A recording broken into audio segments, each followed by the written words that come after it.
పాల కేంద్రం అధ్యక్షులందరినీ చాలా మర్యాదగా కానీ తర్వాత నా అంత ఆప్యాయంగా చూసుకునే చైర్మన్ ఎవరు ఉండరేమో నాకు తెలిసి. ఎవరితో కూడా ఎక్కడ వాళ్ళు ఏమన్నా అడిగితే ఇమ్మీడియట్గా రియాక్ట్ అయ్యి మా డిపార్ట్మెంట్ వాళ్ళు చెప్పి ఇమ్మీడియట్గా క్లియర్ చేయించాను తప్పితే పాల కేంద్రం అధ్యక్షులు అసలు ఎవరు ఎక్కడ విమర్శించినట్టు కూడా మా నోటీస్కి కానీ మా డిపార్ట్మెంటల్ నోటీస్కి కానీ ఎక్కడ లేదు. ఇది మీరు కొత్తగా వేసే క్వశ్చన్ ఇది. మొన్న ఎన్నికల సందర్భంలో కొంతమంది మేము వెళ్తే మమ్మల్ని పలకరిరాడా అంటే రాజకీయంగా ఏదో ఒకటి మాట్లాడాలి కాబట్టి ఏదో ఒక అపవాదం ఎత్తినేయాలి కాబట్టి మాట్లాడటం తప్పితే ఏ పరిస్థితుల్లో ఏ పాల కేంద్రం అధ్యక్షుడు మాట్లాడాలి. కావాలని పొలిటికలైజేషన్ కోసం దాంట్లో ఏదో వచ్చేదానికోసం పొలిటికల్ లబ్ధి పొందేదానికోసం మాట్లాడటం తప్పితే ఆ మాట్లాడిన వాళ్ళకి కూడా తెలుసు అనమాట అసలు వాస్తవం ఏందనేది. కావాలని మాట్లాడారు అంతే. మీరు డైరీ నిధుల్ని యాజ్ ఏ చైర్మన్గా వినియోగించిన దానికన్నా ఎక్కువగా వినియోగిస్తూ అంటే మీ విలాసవంతమైన జీవితానికి అందమైన కారు విలాసవంతమైన గెస్ట్ హౌస్ వీటికి కొంచెం ఎక్కువ ఖర్చు పెడుతున్నారు అనేది ఈ మెయింటెనెన్స్కి అనే ఆరోపణ కూడా ఉంది. కారు అనేది ఆ రోజుల్లోనే వైవి రావు గారే కొన్నారండి. ఇవాళ నేను కొత్తగా కారు కొని ఇంత పెద్ద వ్యవస్థకి కారు అనే మాట మాత్రం అసలు అది ఎందుకు అంటున్నారో అర్థమే కాలేదు. నేను కొత్తగా వచ్చి కొనింది కాదు, రావు గారి పీరియడ్ నుంచి దీనికి కారు ఉంది. నాకే కాదు రాష్ట్రంలో ఉండే అందరూ చైర్మన్లకి వెహికల్స్ ఉన్నాయి. నేనేం కొత్త ఇదే నేను ఇంట్రడ్యూస్ చేసింది కాదు. ఇదేదో నాకు వ్యక్తిగతంగా నాకు కారు లేక కొనుక్కున్నాను. గతంలోనే కూడా చెప్పినాను నేను ఈ చైర్మన్ అయ్యే నాటికి నాకు 3 కార్లు సొంతవి ఉన్నాయి. నేను కారు కోసం ఏదో చైర్మన్ కావాల్సిన అవసరం లేదు. విలాసవంతమైన గెస్ట్ హౌస్లు అనేది ఏం కాదు, వాటిని శుద్ధంగా పెట్టుకుంటాం కాబట్టి నీట్గా పెట్టడం తప్పితే దీనికి విలాసవంతమైంది అదేమీ లేదు. మీ మీద మీ పాలక మండలి సభ్యులే ఒకరు గత డైరెక్ట్ ఎలక్షన్ అయినప్పుడైతే మొన్న అయితే కొంత అవినీతికి కూడా మీరు చోటిస్తున్నారని ఆరోపణ చేశారు. అవి కేవలం ఆరోపణల కోసం చేయటం తప్పితే అసలు అవినీతి అనేది అసలు మాకు అసలు మేము పాలు తెచ్చి ఎన్డీడీపీ వాళ్ళకి ఇవ్వటం తప్పితే ఇక్కడికి మేము చేసే రెండో కార్యక్రమం ఏమీ లేదు. పౌడర్ ప్లాంట్ కానీ ప్రాసెసింగ్ కానీ బిజినెస్ కానీ టోటల్గా నేషనల్ డైరీ డెవలప్మెంట్ వాళ్ళకి అప్పచెప్పాం. అసలు ఇక్కడ అవినీతి జరిగేదాన్ని పాలు తెచ్చి వాళ్ళకి ఇచ్చే దాంట్లో అసలు అవినీతి జరిగేదానికి ఛాన్సే లేదు. అసలు అవినీతి చేయాల్సిన అవసరం ఎవరికీ లేదు. కాకపోతే ఎలక్షన్ టైంలో ఏదో ఒకటి మాట్లాడాలి కాబట్టి రాజకీయంగా మాట్లాడటం తప్పితే ఇక్కడ వేరే ఆలోచన కానీ ఎవరు మా బోర్డు డైరెక్టర్లు కూడా అవినీతి చేశారనే దానికి కూడా ఎక్కడ లేదు. ఆ మాట్లాడిన వాళ్ళు కూడా అవినీతి చేశారని నేను అంటలా. అసలు అవినీతి అనేదానికి ఏముండదు. ఇక్కడ బోర్డు మీటింగ్ ఒక పాలసీ డెసిషన్ తీసుకోవటం దాన్ని ఇంప్లిమెంట్ చేసేదానికి డిపార్ట్మెంట్ వాళ్ళు ఉన్నారు, వాళ్ళు ఇంప్లిమెంట్ చేస్తారు. అంతకంటే మేము చేసే కార్యక్రమం కూడా ఎందుకంటే పాలు అమ్ముకోవటం లేకపోతే నెయ్యి అమ్ముకోవటం లేకపోతే వెన్న అమ్ముకోవటం ఇవన్నీ ఉంటే ఇట్లా ఏదన్నా ఫ్రాడ్ చేశారనే దానికి ఏమన్నా ఉంటుంది ఛాన్స్. అసలు మా రాష్ట్రంలో ఏ చైర్మన్ తీసుకున్న నిర్ణయాన్ని నేను తీసుకున్నాను. ఏ చైర్మన్ కూడా చైర్మన్ అయినాక మన దత్తకెళ్ళి ఊళ్ళోళ్ళకి అప్పచెప్పడం అనేది అసలు జరగదు. దీని యొక్క రైతుల భవిష్యత్తు ఈ జిల్లా యూనియన్ భవిష్యత్తు కోసం ఈ నిర్ణయం చేయడం జరిగింది. ముందర అది డెవలప్ కావాలి తప్పితే మనం ఇవన్నీ పెట్టుకోకూడదనే ఉద్దేశంతో ఒక మంచి నిర్ణయం చేసి ఎన్డీడీపీ వాళ్ళకి అప్పచెప్పాం కాబట్టి దీని భవిష్యత్తు ఈ లెవెల్లో ఉంది. లేకపోతే ఎప్పుడో క్లోజ్ అయిపోయే పరిస్థితి దీన్ని. అంటే ఎన్డీడీపీ వాళ్ళతోటి వాళ్ళ రుణం తీరిన తర్వాత మళ్ళీ మీ చేతిలోకి వస్తుంది కదా. వచ్చిన తర్వాత దాన్ని సక్రమంగా నిర్వహించే వ్యవస్థని యంత్రాంగాన్ని ఇక్కడ తయారు చేస్తున్నారా? మా కాడ ఆల్రెడీ యంత్రాంగం ఉందండి. దాంట్లో పనిచేసే వాళ్ళు కూడా అందరూ మా ఎంప్లాయీసే దాంట్లో పనిచేసేవాళ్ళు కూడా ఒకరు ఇద్దరు వాళ్ళు ఎన్డీడీపీ నుంచి వాళ్ళ జీఎం కానీ అట్లా పెద్ద ఆఫీసర్లు ఇద్దరు వేసుకొని టోటల్ మానిటరింగ్ అంతా వాళ్ళే. కానీ దాంట్లో ఉండే స్టాఫ్ అంతా కూడా యూనియన్ ఎంప్లాయీసే ఉన్నారు. రేపు మనం కొత్తగా తయారు చేయాల్సిన అవసరం లేదు. ఈ ఉండేవాళ్ళందరూ పనిచేసే వాళ్ళంతా వాళ్ళే. ఓన్లీ అడ్మినిస్ట్రేషన్ ఎన్డీడీపీ ఎంప్లాయ్ చేస్తున్నాడు తప్పితే టోటల్ పరిస్థితి అంతా కూడా మన ఎంప్లాయీస్ మన కుర్రోళ్ళే పనిచేస్తున్నారు. అంటే ఇప్పుడు ఎన్డీడీపీ వాళ్ళు వాళ్ళకున్న విస్తృతమైన సంబంధాలతోటి అవసరం అనుకుంటే కర్ణాటక నుంచి పాలు తెచ్చుకుంటున్నారు, ఇంకోసారి నుంచి పాలు తెచ్చుకోవాలి, అట్టా పాలపొడి ఫ్యాక్టరీని నడుపుతున్నారు. అలాంటి అవకాశం మీకుందా? సేమ్ మేము కూడా కంటిన్యూ చేసుకోగలం. అదేవిధంగా వాళ్ళు వెళ్ళిపోయే నాటికి మేము ఇంకా పాల ఉత్పత్తి పెంచి మేము దాటేదానికి మేము ఎక్కువ కార్యక్రమాలు చేపడుతున్నాం. ఆ దిశగా ముందుకు సాగుతుంది. ఈ జిల్లాలో ఉండే పాలను ఎక్కువ పెంచేదానికి తర్వాత సేమ్ టైం మనం వాళ్ళు ఏ సంబంధాలు మెయింటైన్ చేస్తారో అదే సంబంధాలు మా వాళ్ళు అదే ఎంప్లాయీసే కదా ఆడ ఉంది, వాళ్ళకి అన్నీ తెలుసు కాబట్టి దీన్ని బ్రహ్మాండంగా చేసుకొని దీని భవిష్యత్తు చాలా బ్రహ్మాండంగా. అంటే పాల ఉత్పత్తిని పెంచడానికి ఈ గేదెలు వాటి సంరక్షణ వాటి కొనుగోలు వ్యాధులు నివారణ వీటి విషయంలో మీరు రైతులకి ఎలాంటి ప్రోత్సాహం చేయగలుగుతున్నారు? రాష్ట్రంలో ఎవరు చేయలేనటువంటి, ఏ యూనియన్ చేయలేనటువంటి పశు సంక్షేమ పథకం పెట్టాము. పశు సంక్షేమ పథకం అంటే దాంట్లో మనం దాదాపు 1 వీక్ లోపలే వాళ్ళ గేదె చనిపోతే ఇమ్మీడియట్గా మేము డీడీ రూపంలో వాళ్ళకి జమ చేస్తున్నాం. నెంబర్ 1. నెంబర్ 2, అంబులెన్స్ పెట్టాం. అంబులెన్స్, వెటర్నరీ అంబులెన్స్ అనేది ఆంధ్రప్రదేశ్లో ఎవరు పెట్టకపోయినా కూడా నేను దాన్ని ఆలోచన చేసి మనుషులకు అంబులెన్స్లు ఉన్నాయి కదా, పశువులకు కూడా మెరుగైన సేవలు అందిస్తే రైతుల్లో మనకు మంచి, మన మీద నమ్మకంతో ఎక్కువ పాలు పోస్తారనే ఉద్దేశంతో అంబులెన్సు ఆంధ్రప్రదేశ్లోనే ఫస్ట్ టైం మేము పెట్టేసి ఈ రాష్ట్రంలో ఆదర్శవంతమైన పశువులకి వైద్యం అందించాం. ఎవరైనా ఫోన్ చేస్తే 2 hours 2.5 hours లోపల మా అంబులెన్స్ వాళ్ళ ఇంటి ముందర ఉంటుంది. ఇటువంటి ఫెసిలిటీ ఆంధ్రప్రదేశ్లో ఎవ్వరూ చేయలేదు. దీన్ని ఎన్డీడీబీ వాళ్ళు కూడా చాలా అప్రిషియేట్ చేసినారు అన్నమాట. ఇవాళ రైతులు కూడా ప్రసాద్ డాక్టర్ గారు ఉన్నారు, చాలా మంచి డాక్టర్ అయినా, అంబులెన్స్ ఇన్ఛార్జి. ఫోన్ చేసినాక నిన్ననే వేరే ఊరు ఫోన్ చేస్తే నేను ఎక్కడో వెళ్తా ఉన్నాను, ఫోన్ చేయగానే ఇట్లా సార్ మా గేదెకి బాగలేదంటే ఇమీడియట్గా ఎండీ గారికి ఫోన్ చేసి చెప్పాను. 1.5 hours వాళ్ళు నాకు మళ్ళీ ఫోన్ చేసి చెప్పారు, సార్ డాక్టర్ గారు వచ్చారు, మా దానికి అదేదో పాము గరిచిందనే దాని మీద ఇమీడియట్గా చెప్తున్నాను. అంటే ఇటువంటిది ఒకటి ఎగ్జాంపుల్. ఇదే విధంగా ఫోన్ రాగానే రెడీగా మాకు డ్రైవర్ ఉంటాడు, బండి రెడీగా ఉంటుంది. అదిగాక ఈ పశువులకి 4-5 డాక్టర్లు ఉన్నారు మాకు. అన్ని ఏరియాల్లో ఒక వరుస క్రమం ప్రకారం పశు వైద్యం చేసేదానికి దీనికి 50% 30% సబ్సిడీతో మందులు కూడా మేము ఇస్తాం. కొన్ని ఫ్రీ మెడిసిన్స్ కూడా ఇస్తాం. సంవత్సరానికి దాదాపు 2 కోట్ల రూపాయలు దీనికి ఖర్చు పెడతాం. సబ్సిడీ వచ్చేలకు 60-70 లక్షల రూపాయల సబ్సిడీతోటి పశు వైద్యం అయితేవి, రైతులకు ఏదైతే విత్తనాలు అయితేనేవి, వీళ్ళకి ఇచ్చే ఫ్రీ మెడిసిన్ అయితేవి, టోటల్గా కలిసి 2 కోట్లు ఖర్చు పెడతాం. ఈ 2 కోట్లలో మేము సబ్సిడీ రూపంగా 60 లక్షల రూపాయలు సబ్సిడీ రూపంగా మేము ఇస్తున్నాం. ఇది దీంట్లో ఎక్కడ ఎవరు ప్రైవేట్ వాళ్ళు ఎవరు చేయనటువంటి పని మేము చేస్తున్నాం. అందుకే మా మీద ఇన్ని ప్రైవేట్ డైరీలు ఎన్ని ప్రలోభ పెట్టినా కూడా మాకు ఈ పాలు వస్తున్నాయంటే మా మీద ఉండే నమ్మకం, ఈ పశువులకు చేసే సేవ, మా డాక్టర్లు చేసే సర్వీసు, మా డిపార్ట్మెంట్ వాళ్ళు ఇచ్చే. అంటే ప్రైవేట్ డైరీల్లో మీ ఎన్ని పాలు వచ్చాయి? 52లో 52 మీకన్నా ఎక్కువ పాలు వస్తున్నాయా? అంటే వాళ్ళందరూ కలిసి ఎక్కువ వస్తున్నాయి. ఇండివిజువల్గా మాకన్నా ఎక్కువ వచ్చేవాళ్ళు ఎవరు లేరు. ఈవెన్ హెరిటేజ్ కానీ, క్రీమ్ లైన్ జెర్సీ కానీ, మస్కటీ కానీ, లేకపోతే తిరుమల కానీ, దొడ్లా కానీ. హెరిటేజ్ అంటే మీకు ప్రత్యేకమైన అభిమానం ఉందా? అంటే ఇన్ని డైరీలు ఉన్నాయి, ఫస్ట్ హెరిటేజ్ అన్నారు. పెద్ద అంటే మా నాయకుడు అని కాదు, ఆంధ్రప్రదేశ్లోనే అది ఒక పెద్ద ఇండస్ట్రీలో ఇది ఒక పెద్దది కాబట్టి దాన్ని చెప్తాం. హెరిటేజ్ డైరీ పాల సేకరణ ఏరియాల్లో, గ్రామాల్లో పోటీపడి మీరు పాల సేకరిస్తున్న గ్రామాలను 1-2 ఉదాహరణ చెప్పగలరా? దాదాపు 1-2 ఏందండి, 100 దాంట్లో హెరిటేజీ మాదే ఉంటాయి. వాళ్ళు కందుకూరు ఏరియాలో ఉండేవన్నీ హెరిటేజీ మేమే పోటీ ఆడ. అంటే హెరిటేజీ మేము తిరుమల. హెరిటేజ్ పట్ల ప్రత్యేకమైన అభిమానం అంటూ మీరేం చూపించేది అవసరమే లేదు. అంటే చంద్రబాబు నాయుడుని మీరు వ్యక్తిగతంగా అసలు అతనే దేవుడు అన్నట్టుగా మాట్లాడతారు. మేము ఒకటండి, చంద్రబాబు నాయుడు గారిని ఎప్పుడు కలిసినా కూడా నేను చాలా బాగా డెవలప్ చేస్తున్నారు డైరీని, దీన్ని ఇదే విధంగా కంటిన్యూ చేయండి, మీరు ఎక్కడ రాజీ పడద్దు, మంచి బిజినెస్ చేయండి, రైతులకు మంచి సర్వీస్ చేయండి అని చెప్పాడు. కానీ ఎప్పుడు కూడా పాల విషయం ఆయన మాట్లాడినా, ఆయన హెరిటేజ్ మాట్లాడటం కానీ జరగలేదు. అసలు ఆ లెవెల్ ఆయనకు అవసరమే లేదు. చాలా రాష్ట్రాల్లో ఉంది వాళ్ళు, ఈ రాష్ట్రంలోనే కాదు కదా వాళ్ళ బిజినెస్ హెరిటేజ్. సో ఈ రాష్ట్రంలోనే పాలు అనేది ఏం లేదు. వాళ్ళు పెట్టారు కాబట్టి ఒక ఇండస్ట్రీ పెట్టినాక అది ఫెయిల్ కాకుండా సక్సెస్ చేయాలని ప్రతి ఒక్కటి తంటాలు పడతారు కాబట్టి అదేవిధంగా వాళ్ళ ఇండస్ట్రీని ఫెయిల్ కాకుండా చూసుకుంటున్నారు తప్పితే మాకేమో వాళ్ళు కాంపిటీషన్ ఏం కాదు. ఎన్డీడీబీ ఆధ్వర్యంలో ఇక్కడ పని జరుగుతుంది, మీరు పాలు కొనటం వాళ్ళకి ఇవ్వటం, ఇక్కడ బిజినెస్ ప్రత్యేకమైన మేము చేసే బిజినెస్ లేదు కాబట్టి మాకు అవినీతి చేసే ఆస్కారం లేదు అంటారు. చేయాల్సిన అవసరం కూడా లేదు. రైతు సంక్షేమ చర్యల్లో ముందున్నాం. హెరిటేజ్ విషయాన్ని కూడా రాజీ లేకుండా చూస్తున్నాం. ఇన్ని చేస్తున్నా మీ కొలిక్కు మీరిద్దరు ఒకే పార్టీ తరఫున డైరెక్టర్ అయ్యారు, కొంతకాలం బాయిగా మీరు మీ డైరెక్టర్ ప్రసాద్ మీ మీద ఇన్ని ఆరోపణలు చేయటం వెనక ఆయనకి మీకు ఏమైనా వ్యక్తిగతమైన కక్షలా? మాకు పర్సనల్గా ఏమి లేవండి. వాళ్ళు మీకు పర్సనల్గా ఏమి లేవంటే బలరాం గారి మీద ఆయనకున్న కోపం, మీరు బలరాముని పూర్తి స్థాయిలో వెంటాడు ఉంటున్నారు, ఆయన అడుగుజాడలో నడుస్తున్నారు కాబట్టి ఆయన మీద కోపం తీర్చుకోవడానికి మీ మీద పడ్డారు అనుకుంటున్నారా?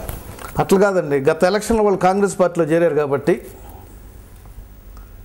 వాళ్ళు ఆ పార్టీ తరఫున పోటీ చేయటం జరిగింది. కాంగ్రెస్ పార్టీలో చేరక తెలియక కూడా కాంగ్రెస్ పార్టీ డైరెక్టర్ ఎలక్షన్ అప్పుడు లాస్ట్ ఇయర్ డైరెక్షన్ వెళ్ళినప్పుడు ప్రసాద్ గారు వాళ్ళ ఇంట్లో ప్రెస్ మీట్ పెట్టి మీ మీద విమర్శలు చేశాడు. అప్పుడు తెలుగుదేశంలో ఉన్నాడు.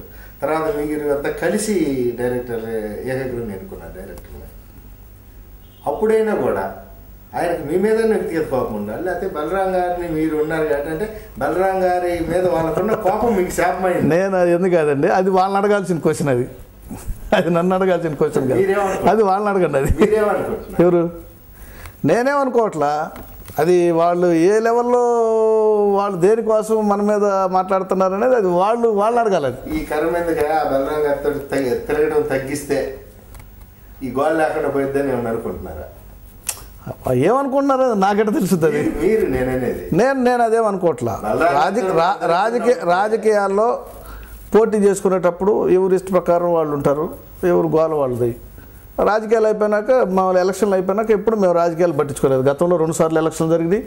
2 సార్లు ఎలక్షన్ జరిగిన తర్వాత కూడా అసలు క్వశ్చన్ దాటేస్తున్నారు, అర్థం కానట్టు నటిస్తున్నారు.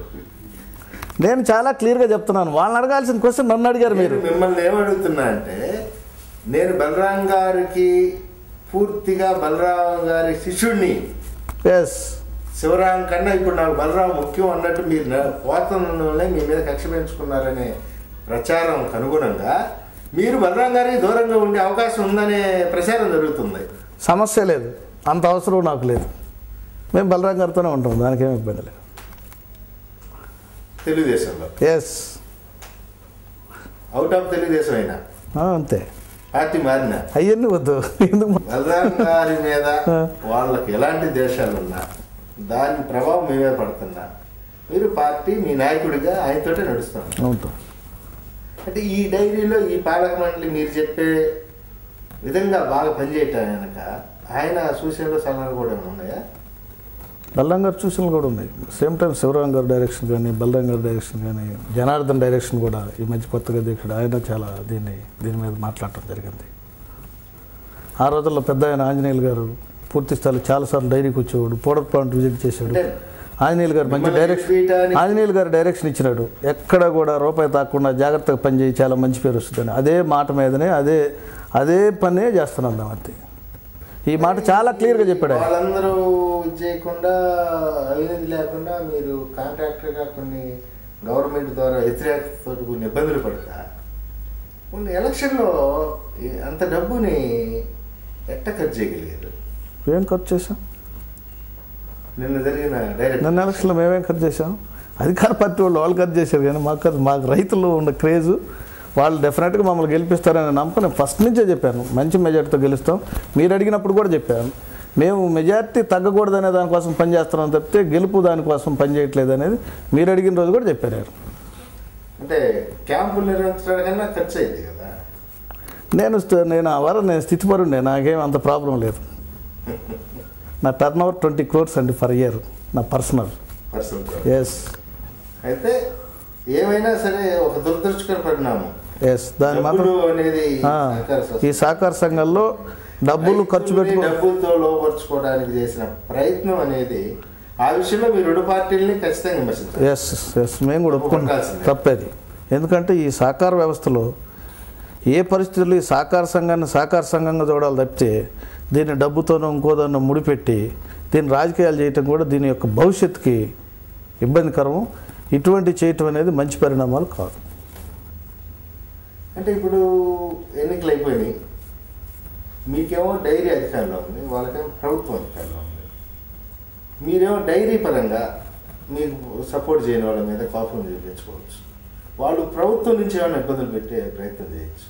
మీరిద్దరు ఈ దారిలో పోతే ఈ వ్యవస్థ మనగలుగుతుందా?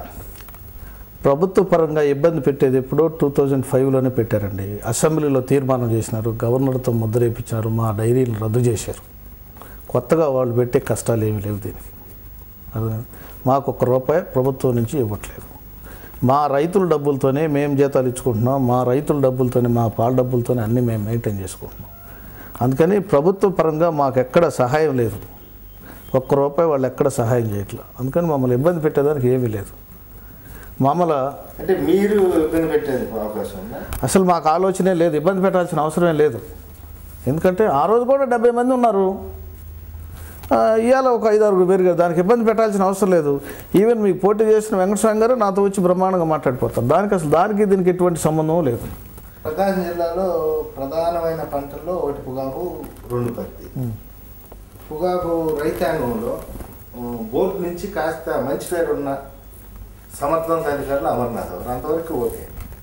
ఆయన రిటైర్డ్ అయిన తర్వాత మీరు తీసుకోవటం దాని వెనక అసలు ప్రధాన ఉద్దేశం ఏంటి? లేదన్నా ఏదైనా ఆబ్లిగేషన్? అసలు ఆయన టొబాకో బోర్డు వాళ్ళు తీసుకుంటామన్నా కూడా ఆయన ఆ వ్యవస్థకు పోవడానికి ఆయనకి ఇష్టం లేదు. ఆయన రిటైర్మెంట్ ఫంక్షన్ అప్పుడు పిలిచిన ఆ రైతులు మాట్లాడిన మాటలు విన్నాక ఇటువంటి ఆఫీసర్ కనుక మన యూనియన్కి తీసుకెళ్తే మన యూనియన్ని సమర్థవంతంగా తీసుకెళ్లేదానికి ఎక్కువ ఛాన్స్ ఉంది. ఆనెస్ట్ ఆఫీసరు, గట్టిగా పనిచేస్తాడు. ఫార్మర్స్తో ఈ జిల్లాలో ఆయనకు ఎక్కువ సంబంధాలు ఉన్నాయి కాబట్టి ఆయన యొక్క సంబంధాలు కూడా మా యొక్క ఈ పాల వ్యవస్థని, పాలు ప్రొక్యూర్మెంట్ పెంచేదానికి పనికొచ్చింది. అదేవిధంగా ఆయనకి ఇచ్చే జీతం కూడా ఆయన మేము 45,000 రాస్తే మళ్ళీ తగ్గించుకొని ఆయన నాకు 35,000 చాలు అని చెప్పి రిటర్న్గా లెటర్ ఇచ్చి బోర్డులో పాస్ చేయించుకున్న వ్యక్తి. ఆయన డబ్బుల కోసమే పనిచేసే మనిషి కాదు. ఆయన ఫార్మర్కి మంచి సర్వీస్ ఇవ్వాలనే తపంతో తిరిగేవాళ్ళు. సేమ్ టైం ఒక గట్టి ఆఫీసర్ వస్తే మా వాళ్ళు కూడా అదే లెవెల్లో వీళ్ళు కూడా బెండ్ అయ్యి అందరూ బాగా పనిచేసుకొని దానికి అంటే ఇప్పుడు ఎండి గారు కానీ మేనేజర్లు వీళ్ళైతే అమర్నాథ్ గారికి ఉన్న బాధ్యతలు ఇచ్చి పనుల్లో స్వేచ్ఛ కల్పించడంలో మీరు ఎంతవరకు చట్టబద్ధంగా ముందుకెళ్తున్నారు? అంటే పనులు అంటే వీళ్ళు మా వాళ్ళు చేయగలిగేది అంతా కూడా ఎన్ని వీలైతే అన్ని విలేజెస్లో కొత్తగా అదనంగా పాల కేంద్రాలు, పాల సేకరణ కేంద్రాలను పెట్టి తద్వారా పాలు పెట్టేటప్పుడే ఊర్లో ఒక అతను రియల్గా రైతు బాగా వస్తాయని వాళ్ళు నమ్ముతారు.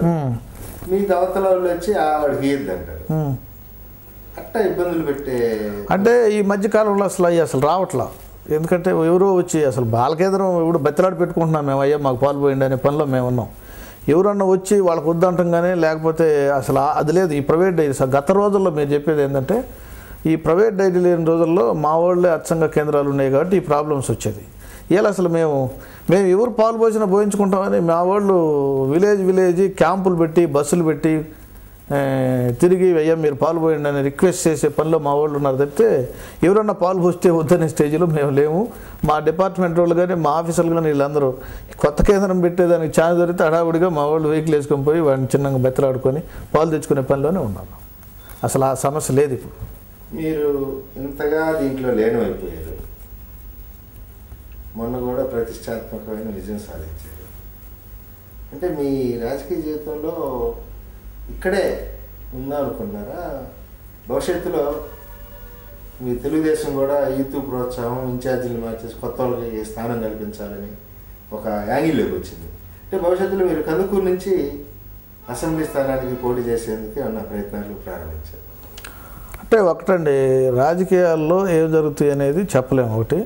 రెండోది ఏంటంటే నేను ఈ డైరీ కన్నా ఒక అసెంబ్లీకి పోటీ చేయటం పెద్ద పదవి అని నేను అనుకోవట్లేదు. డైరెక్ట్గా నేరుగా రైతులకు సర్వీస్ చేయగలిగేది జిల్లా మొత్తం మీద ఇది చాలా మంచి పోస్ట్ అని నేను ఫీల్ అవుతున్నా. దీనికన్నా అసెంబ్లీ ఏది పెద్ద పోస్ట్ అని నేను అసలు ఫీల్ కావట్లేదు. అంటే ఆ ఫీల్ కాని వాళ్ళు మొన్న ఎన్నికల్లో అసలు ట్రై చేయకూడదు. ఎప్పుడు? మొన్న పోయిన 2009 ఎన్నికల్లో మేము అసలు ఎప్పుడు ట్రై చేయలేదు. అసలు దాని గురించి ఆలోచన కూడా లేదు. మీరు అసెంబ్లీకి పోటీ చేయడానికి ప్రయత్నించారు, వస్తే పోటీ చేయాలని ఉద్దేశం లేనే లేదు, ఆ ఆలోచనే లేదు. కాకపోతే ఇప్పుడు ఏంటంటే మళ్ళీ ఆట పెడితే మీ ఇన్ఛార్జ్ అవన్నీ మీరు పత్రికల వాళ్ళు మాట్లాడే మాటలు తప్పితే నియోజకవర్గ ఇన్ఛార్జ్ పదవిని మీరు ఆశించలా? నేను ఆశించలేదు. అక్కడ పనిచేసేవాళ్ళు లేరు. జిల్లా డైరీ చైర్మన్ గతంలో కూడా దామచర్ల ఆంజనేయులు గారు కోఆపరేటివ్ సెంట్రల్ బ్యాంక్ చైర్మన్గా ఉన్నప్పుడు కొండేపు మనిషి లేకపోతే ఆయన పంపించి పని చేయించారు.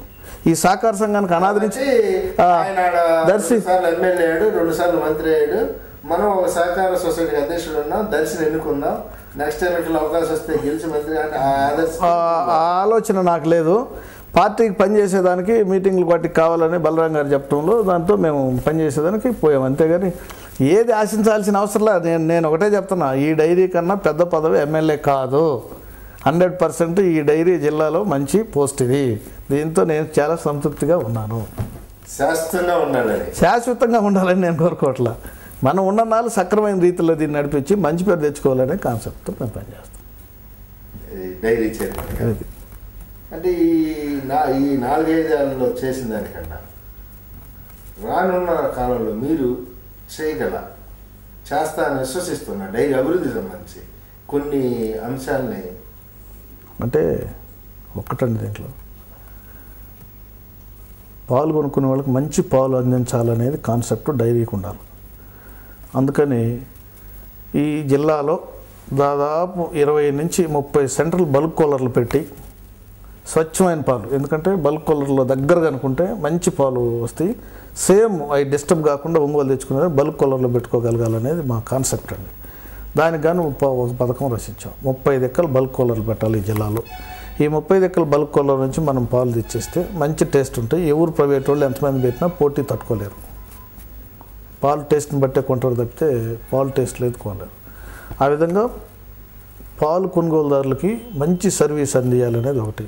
అదేవిధంగా అక్కడ దగ్గరలో బల్క్ కూలర్ ఉంటే రైతులకి ఇది మాది, ఇది మా ఊర్లో ఉంది, దీనికి పాలు పోయాలా, దీన్ని డెవలప్ చేయాలా అనేది మా సొసైటీల్లో మా యొక్క అధ్యక్షులు కానీ మాకు పాలు పోసే వాళ్ళకి కానీ వాళ్ళకి మంచి నమ్మకం కలిగే దానికోసం ఈ జిల్లాలో 30 బల్క్ కూలర్స్ పెట్టేదానికి ప్లాన్ చేస్తాం.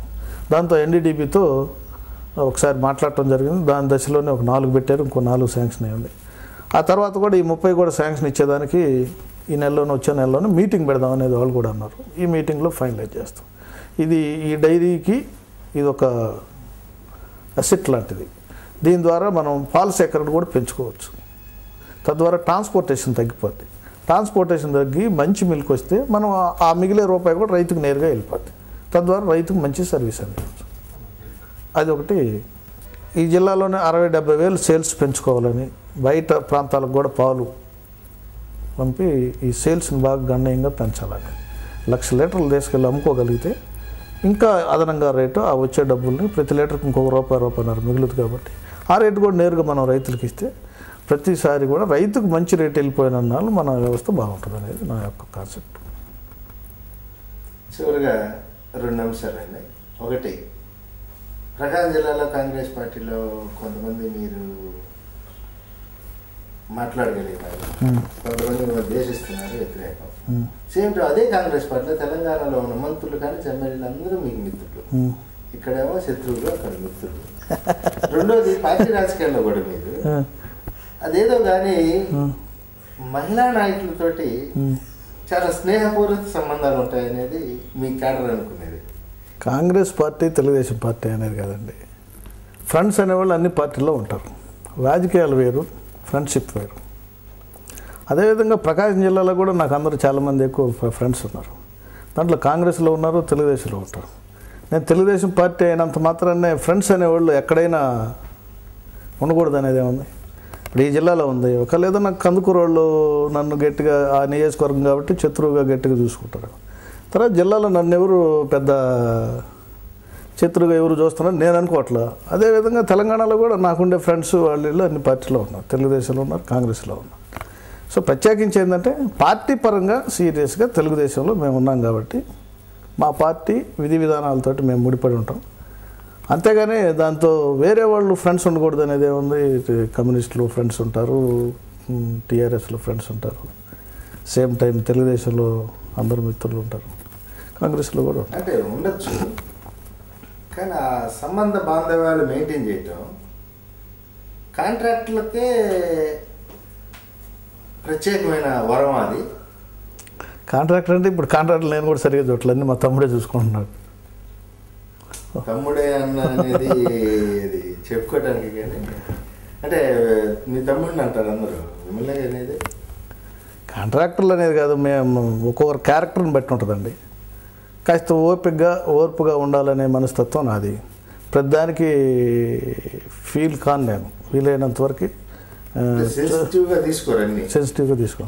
రెండోది ఏంటంటే కాలమే నిర్ణయించుది ఏదైనా అనేదానికి వదిలేస్తాను ఎక్కువ పర్సెంట్. అంటే మీరు ఎప్పుడు నవ్వుతూ ఉంటారు, అదే మీ కొరవా? అంటే నేను అసలు అంత దూరం అది ఏం జరగాల్సి ఉంటే అది జరుగుద్ది. నేను ఎక్కువ భగవంతుడిని నమ్ముతాను. ఆయన ఏమి రాస్తే అది జరుగుద్ది అనేది ఎక్కువ నా మైండ్లో ఉంటుంది. అంతే. ప్రతిదానికి మనం టెన్షన్ పడ్డా జరగాల్సింది జరుగుద్ది అనే ఫీలింగ్లో ఉంటాం కాబట్టి అందుకని అంత టెన్షన్ ప్రతిదానికి పడదు. మీరు ఫస్ట్ టైం చైర్మన్ ఉన్నప్పుడు ఎక్కువ ఆనందపడ్డారా? మొన్న ప్రతిష్టాత్మక ముగ్గురిని గెలిపించుకున్నప్పుడు ఎక్కువ ఆనందపడ్డారు? నేను చాలా ఆనందపడ్డాను నేను. ఎందుకంటే ప్రతిష్టాత్మకంగా జరిగినాయి. దీంట్లో రైతులు మన మీద నమ్మకం ఉంచి మళ్ళీ ఈ పొజిషన్లో మళ్ళీ అదే స్థానాన్ని నువ్వు ఉండాలని ఇచ్చినప్పుడు అది నేను చేసిన పనికి ఫలితంగా చాలా హ్యాపీగా ఫీల్ ఆనందంతో ఆ ధైర్యంతో ఆ రైతుల సంక్షేమాన్ని గురించి మీరు తీసుకున్న మంచి నిర్ణయం. వెళ్తున్నాను ఫస్ట్ అంటే ఈ వారంలోనే ఆనంద్ వెళ్తున్నాను. ఆనంద్తో ముడిపడి ఉంటుంది కాబట్టి మా బిజినెస్ ముందరనే నేను చెప్పడం కరెక్ట్ కాదు. ఆనంద్ పోయి వచ్చినాక మంచి వార్తలు చెప్తాను గ్యారంటీ మీ అందరికి. రైతులు ఈ రైతాంగానికి సంబంధించి మీరు జీవితంలో ఎప్పుడైనా దుఃఖపడ్డారా? బాగా దుఃఖాన్ని కలిగిన సంఘటన అంటే ఉంటుంటాయి, బాధలు వస్తూ ఉంటాయి. మనిషి అన్నాక సుఖాలు దుఃఖాలు అనేవి సహజంగా ఉంటాయి. ఎటువంటి కష్టం వచ్చినా కూడా ఏంటంటే సరే ఏమి జరగాల్సి ఉంటే అది జరుగుద్ది అనేది కొద్దిగా రిలాక్స్ అవుతాను ఒక 10 మినిట్స్లోనే. ఒక 10 మినిట్స్ ఏదైనా ఫీల్ అయినా తర్వాత ఒక 10 మినిట్స్ తర్వాతనే నేను రిలాక్స్ అయ్యే మనస్తత్వం నాకు ఆ భగవంతుడు వరంగా ఇచ్చారు. అదే నేను హ్యాపీగా ఫీల్ అవుతుంటాను. అంటే ఒక క్షణం లేట్ అయితే ₹1,00,00,000 పోతాయని సమాచారం వచ్చినా మీరు అద్దం ముందు 5 నిమిషాలు నుంచొని తల దూవి గ్లామర్ సెట్ చేసుకున్నారు కానీ బయటికి పోరని అంటారు మీ మిత్రులు. అదేనేది కాదు, ప్రాధాన్యత అవసరం గ్లామర్కి. అదేం లేదే. గ్లామర్ కావాలంటే వచ్చేది కాదు కదా, అది తెచ్చుకుంటే కొనుక్కుంటూ వచ్చేది కాదు. భర్త రావాలి ఏదైనా. అందుకనే పార్టీలో ఏదన్నా నాయకులు వీళ్ళు వచ్చినప్పుడు ఈ జిల్లాకు కానీ ఇతర ప్రాంతాల్లో కానీ రాష్ట్ర నాయకుల్లో మహిళా నాయకులు కార్యక్రమాల నిర్వహణకే మీరు ఎక్కువ ప్రాధాన్యత ఇస్తారనే ఒక ఇది ఉంది. అట్లనేం కాదు, మహిళలతో కూడా బాగానే ఉంటాం, సేమ్ టైం జెంట్స్తో కూడా మనం బాగానే ఉంటాం కదా, ఎవరితోనే బాగానే ఉంటాం. సరే వాళ్ళు ఆడపడుచులు కాబట్టి మర్యాదగా చూడటం అనేది తెలుగుదేశం పార్టీకి ఆనవాయితీ. తెలుగుదేశం పార్టీలో మహిళలను గౌరవంగా చూస్తారు కాబట్టి దాని ప్రకారం మేము ఎవరైనా మహిళలు వస్తే మేము చాలా మర్యాదగా గౌరవంగా చూసే. నేను ఇంకో రకంగా అనుకోలేదు. జయప్రద గారు మీ రాష్ట్ర నాయకురాలుగా ఉన్నప్పుడు మీకు మంచి పరిచయం ఉంది. ఇప్పుడు ఆమె యూపీ వెళ్ళిపోయారు, అయినా కూడా ఎప్పుడైనా మాట్లాడటం ఆ పరిచయాలు ఉన్నాయి. ఆమెతో మంచి బాగానే ఉంటుంది ఇప్పుడు కూడా మనతో. ఆ రోజుల్లో స్టేట్ మొత్తం నేను అన్ని జిల్లాల్లో ఆమె క్యాంపుల ఆర్గనైజేషన్ కష్టపడి పనిచేసాం. అన్ని జిల్లాలు, కోస్తా జిల్లాలు, నేను నెల్లూరు దగ్గర నుంచి శ్రీకాకుళం దాకా కంప్లీట్ నా కారు 2 సార్లు అద్దాలు కూడా పగలగొట్టారు. ఆ ఫోర్స్ ఆ వరవల్లో 94లో టోటల్గా నేను నాతోటి మా ఫ్రెండ్స్ ఒక 2 కార్లు వేసుకొని ఆ క్యాంప్ మొత్తం మేమే జిల్లా యూత్గా. అప్పుడు డాక్టర్ వెంకటేశ్వరరావు గారు ఉండేవాడు మన జిల్లా, ఆయన నన్ను ఇన్ఛార్జిగా పంపించాను. దాని ద్వారా జయప్రదతో మనం టూర్ చేయగలం. ఆమె తెలుగుదేశం మీద ఏదన్నా బాగా కోపంగా ఉందా, తెలుగుదేశం మీద అప్పుడైనా ఆదరించిందని అభిమానం ఉందా? ఎప్పుడు ద్వేషంగా మాతోటి ఎప్పుడు మాట్లాడాలి తెలుగుదేశం. మేము ఎప్పుడు కనపడ్డా చాలా ఆప్యాయతగా ఏదో మనవాళ్ళని ఫీలింగ్తోనే మాట్లాడింది తప్పితే ద్వేషంగా ఎప్పుడు మాట్లాడాలి. వెంకటేశ్వర గారు మీరు పార్టీ వేరే అయిన తర్వాత ఎట్లుండే సంబంధం? డాక్టర్ గారితో అసలు ఎప్పుడు నాన్ కాంట్రవర్సీ లేదు కదా మనకి. మేము ఆయనతోటి ప్రాబ్లం ఉండే ప్రశ్న కూడా ఏముంటుంది అసలు. మొన్నటి ఎలక్షన్లో ఏమన్నా మీరిద్దరు మాట్లాడుకోవటం అదే లేదు. పచ్చూరులో ఎక్కువ మంది ఓటర్లు కదా. అవును. అట్నుంచి ఏదైనా సహకారం పొందే ప్రయత్నం ఏమైనా చేశారా? ఏం చేయలేదు. పార్టీ ప్రకారం నలుగురు మీ ఓటర్లు రాకుండా ఆపగలిగారు వాళ్ళు. అందులో ఇంకోటి ఓటరు వచ్చారు. గొల్లపాలెం కొలసన్కోట సూరారెడ్డిపాలెం అంటే వాళ్ళు ఎందుకు రాలేదనేది దాన్ని తర్వాత చూడాలి. దాని మీద కరెక్ట్గా మీద మేము ఎలక్షన్ అయిపోయింది, మా పనుల్లో మేము ఉన్నాం కానీ దాని మీద ఇంకా డీటెయిల్గా డెప్త్గా బాగా ఏం జరిగిందనే దాని మీద ఇంకా రివ్యూ చేసుకోవాలి దాని మీద. అసలు ఈ ప్రతిష్టాత్మకమైన గెలుపనంతరం మీ డైరీ ఎన్డీడీబీ నుంచి మీ చేతిలోకి వచ్చే టైం కూడా దగ్గరకు వచ్చింది కాబట్టి ఇంకా 2 years తర్వాత కదా. అది 2 years. ఇప్పుడు ఈ సంవత్సరం 1 నెల అయిపోయా. 2012 డిసెంబర్కి మీ చేతికి వస్తుంది. మీరు డైరీకి ఎక్కువ టైం కేటాయించాలని నిర్ణయం తీసుకున్నారా? ఎంత టైం అనేది కాదండి, దీనికి ఎక్కువ పాలసీ డెసిషన్లు, తర్వాత ఎన్డీడీబీ వాళ్ళ సహకారాలు అవన్నీ తెచ్చేదానికి తిరగాల్సి వస్తుంటుంది. వీటన్నిటిలో ఎక్కడా కూడా మనం మిస్ కాకుండా వాళ్ళందరినీ మానిటర్ చేయట్లు కానీ దీని అభివృద్ధికి తోడ్పడే విషయాలన్నీ కూడా వాళ్ళ హైయర్ అఫీషియల్స్తో మనం మాట్లాడటం, దాని నుంచి మనకు రావాల్సిందంటే ఎక్కువ మనకు రావాల్సిందంతా కూడా మంచి రేటు ఇవ్వటమే రైతుకు కావాల్సింది ఫస్ట్ పాయింట్. అసలు అన్నిటికన్నా ఆ రేట్ ఇచ్చే విషయంలో ఎప్పటికప్పుడు మానిటర్ చేస్తుంటాను. దీనికి సంబంధించిన ఏ పనులైనా సరే ఎక్కువ టైం కేటాయించే తిరుగుతుంది. రాబోయే రోజులు ఇంకా అధికంగా టైం కేటాయించి దీని అభివృద్ధికి పూర్తి స్థాయిలో పనిచేసి రైతులు నా మీద పెట్టిన ఈ యొక్క బాధ్యతని సమర్థవంతంగా వాళ్ళు ఆశించిన విధంగా నెరవేరుస్తాను గ్యారెంటీగా. ఇది డైరీ చైర్మన్ శ్రీనివాసరావు గారి అభిప్రాయం. తన మీద రైతులు ఉంచిన నమ్మకాన్ని ఒమ్ము చేయనని, అదేవిధంగా తెలుగుదేశం పార్టీ తన మీద ఇచ్చిన బాధ్యతని పూర్తి స్థాయిలో నిర్వర్తిస్తానని చెప్తూనే రాజకీయాలు వేరు, సహకార రంగం వేరు, రాజకీయాలకు అతీతమైన మొన్నటి ఎన్నికల ప్రభావం కూడా కనిపించకుండా ఈ డైరీని, ఈ సహకార వ్యవస్థను మరింత ముందుకు తీసుకెళ్తాను. ప్రైవేట్ డైరీలకు మించి పాల సేకరణ ఇక్కడ జరిగే విధంగా, రైతుల సంఖ్య రెట్టింపు అయ్యే విధంగా చూస్తాను. అధికారుల నుంచి మంచి సహకారం ఉంది, ప్రజాప్రతినిధి అలాంటి సహకారం లభిస్తుందని నమ్మకం ఉందని ఆయన అంటున్నాడు. రానున్న 2 సంవత్సరాల్లో పాలపొడి ఫ్యాక్టరీ తిరిగి డైరీ చేతిలోకి వచ్చిన తర్వాత దాన్ని ఇంకా బలోపేతం చేస్తానంటున్నాడు. అంతేకాకుండా ఇంతకన్నా రాజకీయాల్లో, ప్రజాసేవలో ఇంతకన్నా మంచి పదవి లేదు. తనకి ఎమ్మెల్యే, ఆ తర్వాత మంత్రి అయ్యే కోరిక కన్నా కూడా ఈ రైతు సేవలో, ఈ డైరీ చేయబడి పదవిని శాశ్వతం చేసుకుంటూ రైతు సేవలో ముందుకు పోవాలి. తద్వారా ప్రకాశం జిల్లా రైతాంగం అందరికీ ఆప్తుడిగా మారాలని ఆయన గట్టిగా విశ్వసిస్తున్నాడు. ఆయన విశ్వాసం నెరవేరాలని 53 ప్రైవేట్ డైరీలను తట్టుకొని సహకార డైరీ ప్రకాశం జిల్లాలో మరింత బలోపేతమై రైతులకి అండగా నిలవాలని చెప్పి మనం కూడా ఆశిద్దాం.